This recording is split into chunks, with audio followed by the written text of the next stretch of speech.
Ladies and gentlemen, today we're talking about the 4 must-have assets, the 4 must-have things that you definitely want to have. And in my experience watching thousands of federal employees retire, when they have these 4 things right, then they have a much more comfortable and much more less scary retirement than others that don't have these things. So let's dive right in. And if you are new here, so good to have you. My name is Dallin Hawes. I'm a financial planner who serves federal employees every day, and I absolutely love it. So let's dive right in. Number one of the things that I think is so crucial for retirees to have is a reliable car. And the reason I say that is as people retire, they get older. Even if you're retiring relatively young, you're going to get older over time, and having a reliable car that you can count on to not leave you stranded on the side of the road as you age is going to be so critical for lots of reasons. And certainly for all of us, it's nice to have a reliable car that we don't have to worry about, but especially as you move into retirement, to know, hey, I can trust this machine to get me to where I need to go, especially as things like medical issues might come up. You need to have consistency and reliability as the forefront of your life, and the car is a great way to do that. It doesn't mean you have to spend a ton of money. There's lots of affordable, reliable cars out there, but having a good car that'll get you there every single time is a massive thing.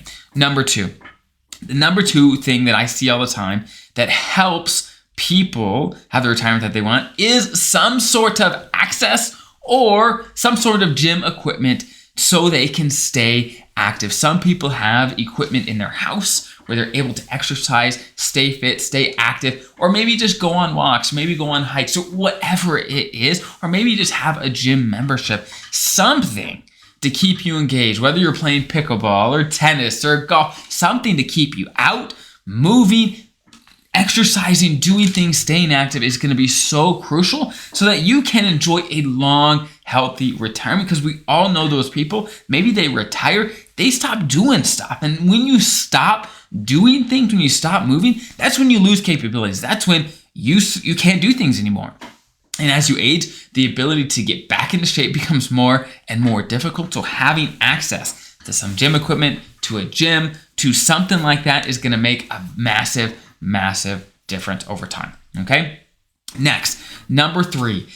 The next thing that all comfortable retirements have in common is an emergency fund of some sort. It's crucial while you're working, even more crucial while you are in retirement. It seems that in retirement, the odds of something happening that you're going to need your emergency fund for goes way up, whether it's home repairs, maybe that car isn't as reliable as you thought, whatever it is, things come up. Maybe the grown child needs something, whatever it is, things are going to come up.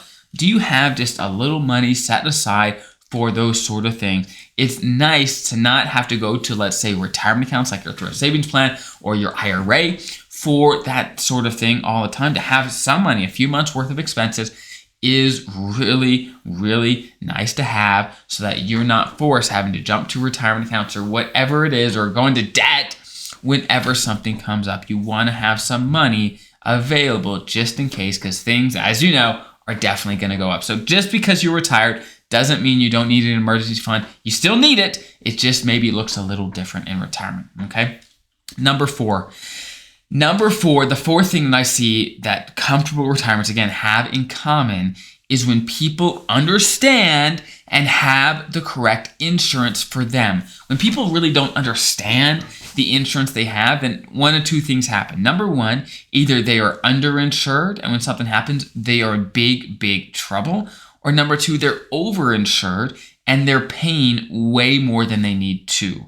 So that's the price of ignorance sometimes, is you don't have what makes sense for you in reality. So what type of insurance am I talking about? Well, number 1 of the most expensive is your health insurance. Do you have an FEHB plan that makes sense for you? Are you age 65 plus? If you are, do you have the Medicare plan that makes sense for you? If you have Medicare and FEHB, does your FEHB plan merge well with Medicare? Is there a plan that will merge better and save you a lot of money in the process? Those are the sort of questions you need to answer. And if you're not comfortable, if you're not confident about this sort of things, either get help with it or start putting in the time. Maybe call up your FEHB provider and say, hey, I don't understand what exactly you cover. I don't actually understand how much I'd have to pay on a really high expense year talk me through how this worked, and they'll be able to talk you through things. You don't have to be an expert, but understanding the basics of exactly what they pay for, when they stop paying for stuff, when they start, all of those things is going to be really, really critical. So you feel comfortable, you feel confident that you're getting a good deal on your insurance. You're not overinsured or underinsured. That as you go into retirement, which again tends to be a health expense heavy time,